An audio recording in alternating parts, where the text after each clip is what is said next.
నమస్తే, welcome to whistle.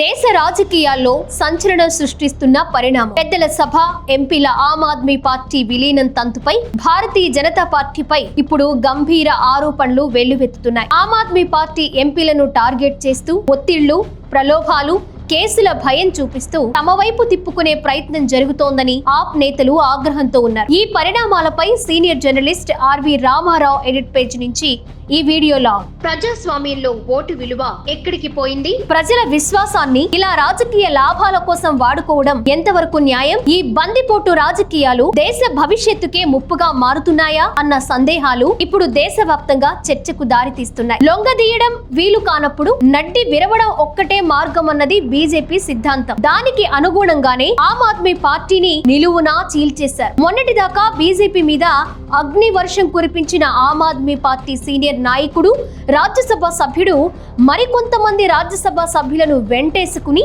బీజేపీలో చేరిపోయారు. మొత్తం 7 ఆమ్ ఆద్మీ పార్టీ నాయకులు బీజేపీలో చేరిపోయారు. రాజ్యసభలో 10 మంది సభ్యులు ఉంటే 7 బీజేపీ తీర్థం పుచ్చేసుకున్నారు. ఇందులో రాఘవ్ చద్దా, సందీప్ పాఠక్, అశోక్ మిత్తల్, హర్భజన్ సింగ్, స్వాతి మాలివాల్, రాజేంద్ర గుప్తా, వివేక్ సాహ్ని ఉన్నారు. ఆమ్ ఆద్మీ పార్టీకి చెందిన రాజ్యసభ సభ్యుల్లో 7 చీలిస్తే రాఘవ చద్దాకు కేంద్రంలో మంత్రి పదవి ఇస్తామని కేంద్ర హోంమంత్రి వాగ్దానం చేశారంటున్నారు. ఈ వాగ్దానంతో అమిత్ షా తన దేశాన పోటు బలహీనపడ్డట్టే. రాఘవ చద్దా మొన్నటిదాకా రాజ్యసభలో ఆమ్ ఆద్మీ పార్టీ పక్షానికి ఉప నాయకులుగా ఉండేవారు. రాజ్యసభలో ఆయన ప్రసంగాలు అందరినీ ఆకర్షించేవి, బీజేపీని ఎండగట్టేవారు. ఇటీవలి కాలంలో బీజేపీ మీద విమర్శలు చేయడానికి ఆయన వెనుకాడడం వల్ల ఆయనను పార్లమెంటరీ పక్షం ఉప నాయకుడి స్థానం నుంచి తప్పించారు. ఆయనకు బదులు అశోక్ మిత్తల్ ను ఉప నాయకుడిని చేశారు. ఆయన కూడా రాఘవ్ చద్దాతో పాటు బీజేపీలో దూరిపోయారు. ఆమ్ ఆద్మీ పార్టీ ఈ మధ్య దేశం కోసం పని చేయకుండా తన పార్టీ కోసమే పనిచేస్తుందని చద్దా ఆరోపించారు.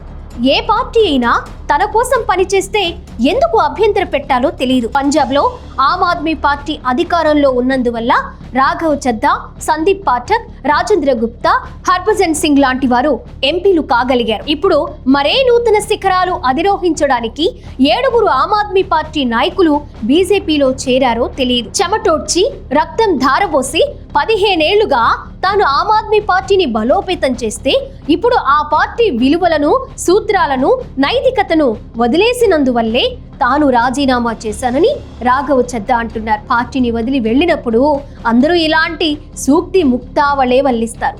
ఆమ్ ఆద్మీ పార్టీ విడనాడిన నైతికత, విలువలను చడ్డా ఆయనతో పాటు రాజీనామా చేసిన వారు బీజేపీలో వెతుక్కున్నారేమో.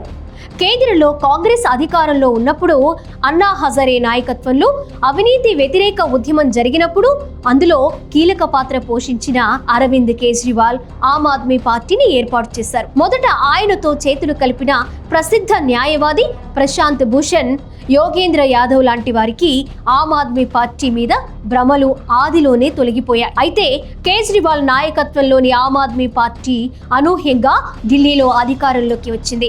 2015 నుంచి 2024 దాకా ఢిల్లీలో ఆ పార్టీ ప్రభుత్వమే కొనసాగింది. ఆమ్ ఆద్మీ పార్టీ నాయకుడు కేజ్రీవాల్ చేసిన వాగ్దానాలన్నిటినీ అమలు చేశారా లేదా అన్న చర్చకు ఎప్పుడూ అవకాశం ఉంటుంది. కానీ విద్యా రంగాన్ని మెరుగుపరచడం, బస్తీ దవాఖానాలు ఏర్పాటు చేయడం, 200 యూనిట్ల దాకా ఉచితంగా విద్యుత్ అందజేయడం లాంటివి జనాల్ని ఆకట్టుకున్నాయి. 2015లో 2020లో కేజ్రీవాల్ ఢిల్లీ శాసనసభ ఎన్నికల్లో అమోఘమైన విజయం సాధించారు.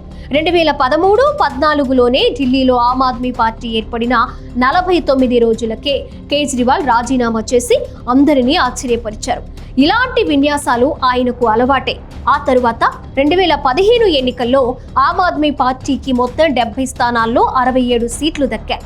ఇక 2020లో 62 స్థానాలు దక్కాయి. దేశమంతా మోదీ ప్రభ వెలిగిపోతున్నప్పటికీ ఢిల్లీలో బీజేపీ ప్రభుత్వం లేకపోవడం ఆ పార్టీకి పెద్ద లోటుగానే ఉండేది. ఎలాగైతేనే గత ఏడాది ఫిబ్రవరిలో జరిగిన ఎన్నికల్లో కేజ్రీవాల్ ను గద్దె దించి బీజేపీ అధికారం సంపాదించగలిగింది. ఎన్నికల్లో ఆమ్ ఆద్మీ పార్టీని ఓడించడంలో వరుసగా 3 ఎన్నికల్లో విఫలమైన బీజేపీ ఆయనను భ్రష్టు పట్టించడానికి చేయగలిగినదంతా చేసింది. ఢిల్లీ ప్రభుత్వ మధ్య విధానం ఆసరాగా మనీష్ సిసోడియా లాంటి సీనియర్ నాయకులను కేంద్ర ప్రభుత్వం అరెస్టు చేయించింది. ఈ మద్యం విధానాన్ని కొద్ది రోజులకే కేజ్రీవాల్ ప్రభుత్వమే రద్దు చేసిన 2024 మార్చిలో కేజ్రీవాల్ ను కూడా అరెస్ట్ చేశారు.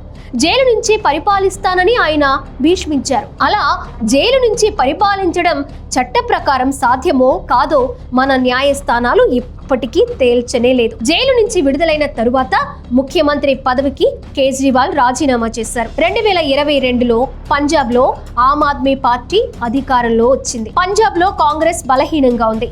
బీజేపీకైతే కాలు మోపే సందు కూడా లేదు. కానీ ఆమ్ ఆద్మీ పార్టీని చీల్చి 2027లో జరగనున్న పంజాబ్ శాసనసభ ఎన్నికల్లో సత్తా చాటాలన్నది బీజేపీ దీర్ఘకాలిక ప్రణాళిక. ఆ లక్ష్య సాధన కోసమే 7 ఆమ్ ఆద్మీ పార్టీ నాయకులను బీజేపీలో చేర్చుకున్నారు.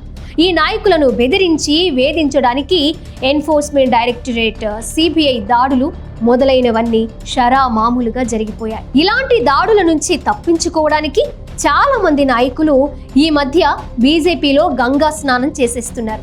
ఒక్కసారి బీజేపీలో చేరిపోతే ఎలాంటి అవినీతి పరులైనా పునీతులైపోయినట్లే.